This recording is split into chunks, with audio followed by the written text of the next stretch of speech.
Hi friends, today we're going to read Thomas and the Volcano. Let's start.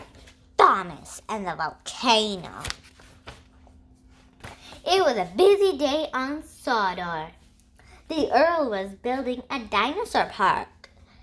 The park had models of dinosaurs.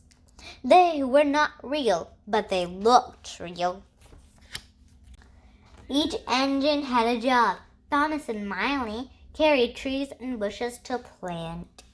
Simon and Harvey helped put the dinosaur models together. Suddenly, a dinosaur head swung right at Miley. She screamed and closed her eyes. It stopped just in time. Harvey and Simon laughed at Miley. "What a silly little engine," said Simon. Miley was angry. She tooted her whistle and puffed away. Miley wanted to teach the big engines a lesson, but she and Thomas had work to do. They had to haul wood for a bonfire. Simon and Harvey were working nearby. They were building a volcano. "What's a volcano?" asked Harvey. "It's like a big firebox filled with smoke and lava," said Simon. Harvey was scared. Miley heard Harvey and Simon. She had an idea. "Build a bonfire behind the volcano," she said to the workers.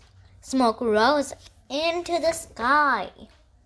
Simon saw smoke. "The volcano's erupting," he cried. Simon and Harvey were scared. They called for help and sped away. Miley's plan had worked. Then the engine heard Miley laugh. "Silly big engine," she teased. "It was just a trick." The Earl wanted the trick to stop. The engine smiled and agreed. The engine kept their promise. They worked together. They did not play any more silly tricks. The Earl was proud. Soon the park was ready for visitors. What a team! And I hope you like this story. See you next time, friends.